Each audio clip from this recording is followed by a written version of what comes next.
primos, las primas, los hermanos, las hermanas, ahí todos corriendo, chacoteando, y alguno de los niños pues hace una travesura, comete alguna imprudencia, dice algo equivocado, no sé, algo mal. Y el papá y la mamá, en lugar de llevarlo aparte y hablar con él o reprenderlo o disciplinarlo aparte, pues es muy común, ¿verdad?, que agarran, los jalonean de los cabellos, le levantan la mano, le dan 2, 3 nalgadas delante de todos. Y de repente como que todos los niños se quedan así serios, paralizados, se quedan viendo a la pobre víctima, al niño, y de repente viene un silencio, ya no están jugando. ¿Y cómo se siente el niño? El niño se siente avergonzado. Y te puedo hablar de muchas otras cosas que tal vez tú desde niño pasaste y viviste esa vergüenza. Y lo más triste es que los papás somos los que iniciamos esa parte dañina en nuestros propios hijos. También son niños que han recibido un castigo, un regaño, una desilusión, y los ha llevado a ser avergonzados por un maestro o por un entrenador o por una figura de autoridad.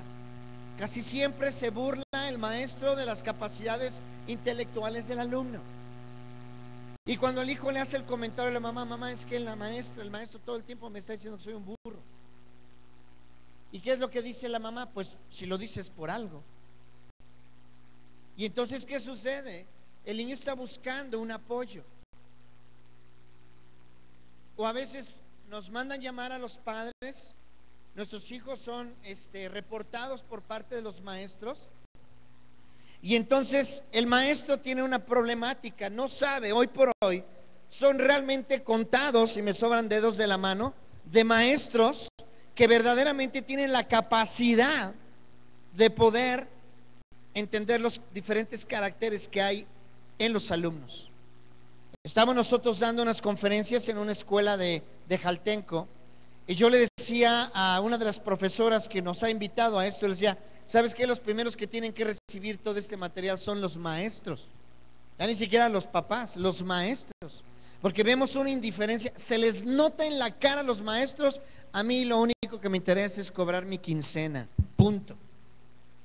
Y entonces vemos cómo los niños son avergonzados muchas veces por el propio maestro. A ver, todos díganle a Eustaquio burro, y ahí están los niños: burro.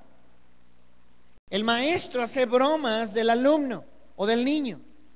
O vemos a un entrenador, o es que no sirve, y lo castigan delante de los demás.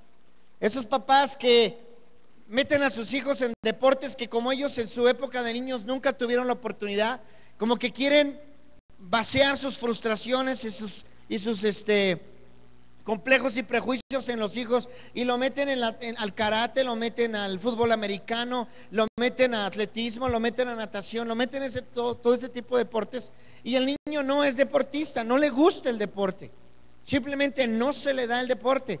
Bueno, se rompió una clavícula cuando jugaba canicas, o sea, no le gusta el deporte. Ah, no, la mamá la quiere meter al ballet, la mamá la quiere meter a gimnasia olímpica, sí, inclusive creo que hasta le puso Nadia y le dice de cariño como Anechi, y entonces cuando no lo hace es avergonzado. A veces son pequeños detalles que recibimos desde pequeños.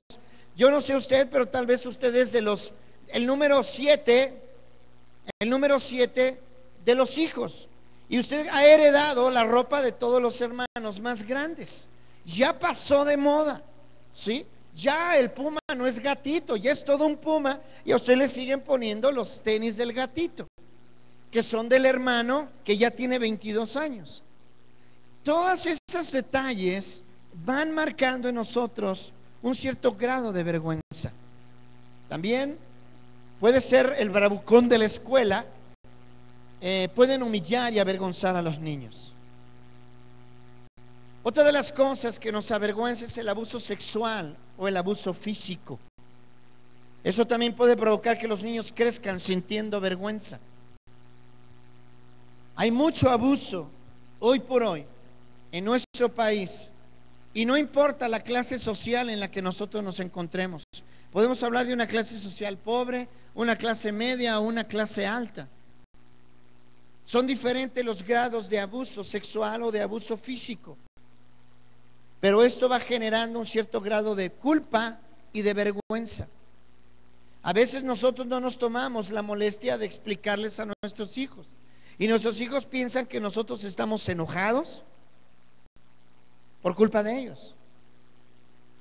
¿Sabe? En muchos de los suicidios que se ven en adolescentes, cuando han logrado escribir una carta, dicen que ellos se suicidan porque se sienten culpables, que por causa de ellos o de él o de ella es que sus papás se han peleado o sus papás se han separado. Hay niños que les preguntan a los maestros les comentan a los maestros de la iglesia: es que yo creo que mis papás están enojados por mi culpa, porque yo vine al mundo. Y vemos nosotros cómo a través de actitudes o de comentarios a nosotros nos fomentaron la vergüenza. No la sabíamos definir, pero sí la sentíamos, y la sentíamos muy bien. Las dificultades de aprendizaje, como la dislexia o el déficit de atención, pueden hacer que se etiquete a los niños como estúpidos, lentos, incapaces de aprender.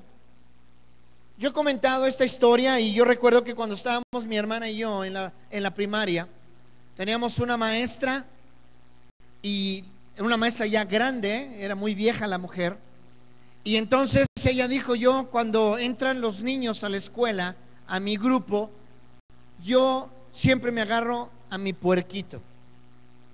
Y entonces dice, aprovechando que aquí hay dos hermanos, porque mi hermana y yo estuvimos juntos desde el kinder hasta la preparatoria, y entonces dice: voy a agarrarlos a los dos.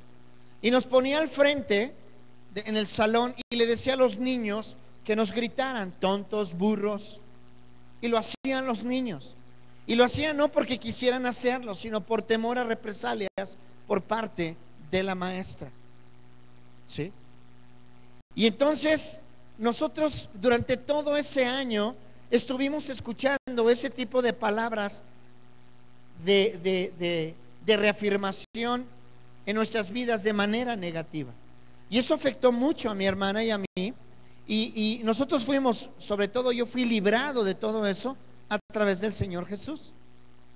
Pero para mí era pavoroso para estar frente a alguna persona, y mucho menos poder dar una clase, las típicas clases públicas, cuando invitan a los papás a ver lo que los hijos están haciendo. Yo no lo podía hacer.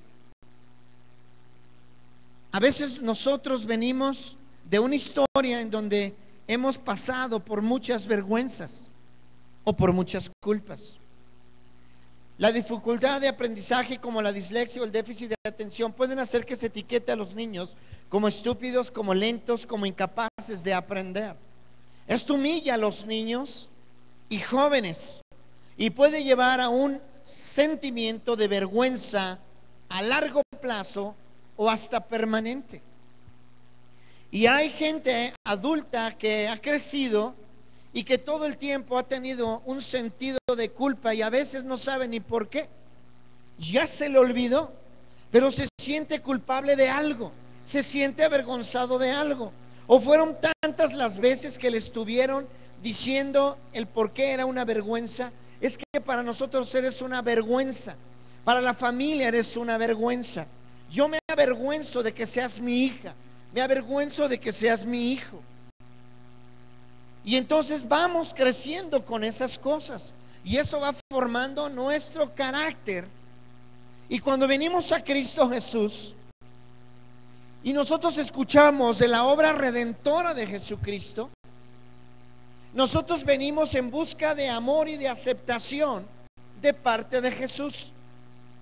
Pero el diablo es tan hábil que tú puedes estar en medio de la alabanza, en medio de la adoración, en medio de la predicación, y tú sientes que la predicación va dirigida de manera directa a ti, o que no puedes alabar y bendecir al Señor porque inmediatamente viene una palabra que te dice: ¿con qué cara, con qué boca, con qué manos, cómo te atreves a entrar a este lugar, a alabar a Dios, si tú eres esto, si tú eres aquello, si tú hiciste esto? Hay asociaciones que manejan de una manera muy permanente este tipo de vergüenzas, como Alcohólicos Anónimos. Alcohólicos Anónimos le enseña a usted que usted va a decir: tengo 17 años de ser alcohólico, 17 años, y tengo 17 años de no tomar ni una sola gota de alcohol, pero yo soy un alcohólico. ¿Sabe qué le está diciendo? Usted tiene que cargar todos los días con su vergüenza, con su culpa y con todos los daños que usted hizo porque es un alcohólico. ¿Y dónde queda la obra redentora de Jesús? ¿Dónde queda todo eso? Vemos nosotros la historia de la mujer samaritana que se acerca e iba a las 12 del día a recoger agua al pozo con su cubeta, porque ella no